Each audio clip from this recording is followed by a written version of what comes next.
उनके साथ वीडियोस बनाते हैं, उनकी बात देश तक पहुंचाते हैं। लेकिन आज पीड़ित परिवारों से भी इसी निष्पक्षता को दिखाएं।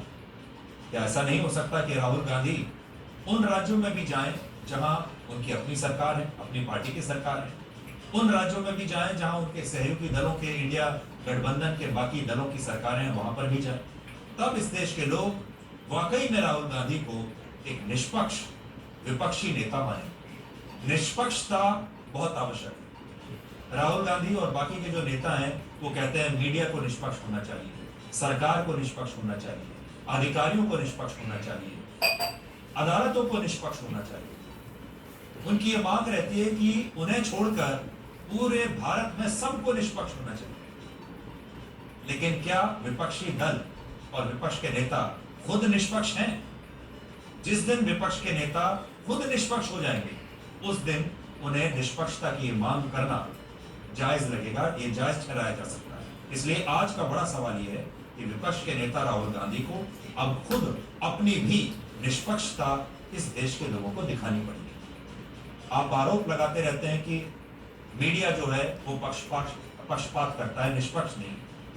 बहुत सारे लोग ये नेता प्रतिपक्ष है, उनके संवैधानिक अधिकार होते हैं, वो बाकी लोगों से अलग होते हैं, उनको रोका नहीं जा सकता।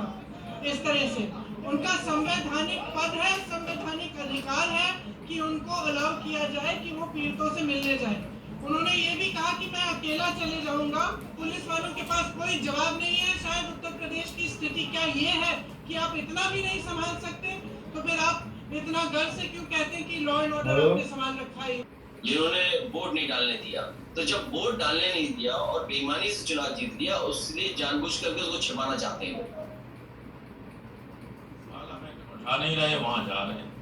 और पुलिस की तरफ से ये कहा जा रहा है कि अभी वहाँ की सिचुएशन नॉर्मल नहीं है, वहाँ पे नहीं आना चाहिए। पुलिस तो किसी को जाने नहीं देगी, तो सर लोग फॉर्मेलिटी कर रहे हैं। और काटे श्री राहुल गांधी के पास ASL सिक्योरिटी है, ASL का फुल फॉर्म ये वो सिक्योरिटी है जो देश के गृह मंत्री के पास है, देश के रक्षा मंत्री के पास। इस प्रकार की सुरक्षा के व्यक्ति को जहां जाना होता है एडवांस में वो प्रोग्राम बताया जाता है, एडवांस में वहां पर पुलिस की टीम पहुंचती है और उस जगह को सैनिटाइज करती है और उसके बाद क्लियरेंस देती है।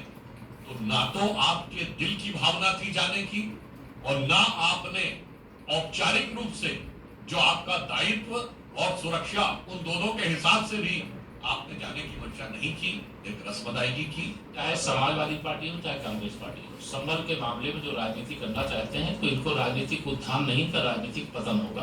पहले समाजवादी पार्टी की ड्रामेबाजी चलती रही, पहले उन्हीं की पार्टी के विधायक सांसद निर्दोष लोगों को मरवाने का काम करते हैं और अब कांग्रेस के नेता और विपक्ष के नेता श्री राहुल गांधी जी और कांग्रेस ही अपना नौटंकी शुरू कर दी है। आज संबल में हुई हिंसा की इतनी चर्चा इसलिए हो रही है क्योंकि ये मामला मुसलमानों से जुड़ा हुआ है और विपक्षी नेता यही बताने की कोशिश कर रहे हैं कि बीजेपी की सरकार संबल में मुसलमानों के खिलाफ साजिश कर रही है और मुसलमानों को झूठे आरोपों में फंसाया जा रहा है, उन पर अत्याचार हो रहा है। लेकिन क्या आप जानते हैं इसी संबल में 46 साल पहले वर्ष 1978 में अब तक के सबसे बड़े दंगे हुए थे जिनमें 25 हिंदू मारे गए।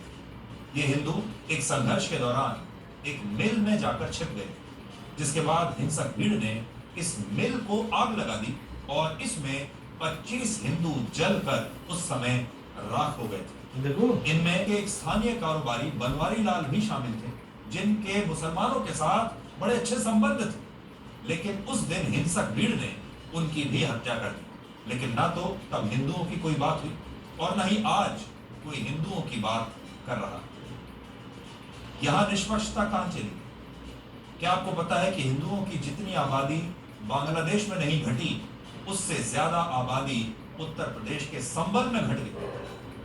आज से 83 वर्ष पहले वर्ष 1941 में संबल मुरादाबाद जिले का हिस्सा हुआ करता था। उस समय संबल में 59% हिंदू थे और 38% मुस्लिम थे, लेकिन अब संबल टाउन में 22% हिंदू बचे हैं और 78% मुस्लिम। संबल उप जिले में भी हिंदू अल्पसंख्यक हो गए हैं और वहां हिंदू 44% बचे हैं और मुसलमान वहां पर 52%। और ये आंकड़े वर्ष 2011 की जनगणना के हैं, पुराने आंकड़े हैं और उस बात को आज 13 वर्ष बीत चुके हैं। अब तो ये आंकड़े और भी ज्यादा बदल चुके होंगे। अब सोचिए, ये सारे हिंदू गए तो गए कहां, और क्या किसी नेता या पार्टी ने इन हिंदुओं के लिए आज तक कोई आवाज उठाई है? जाहिर है ये सारे हिंदू इस इलाके को छोड़कर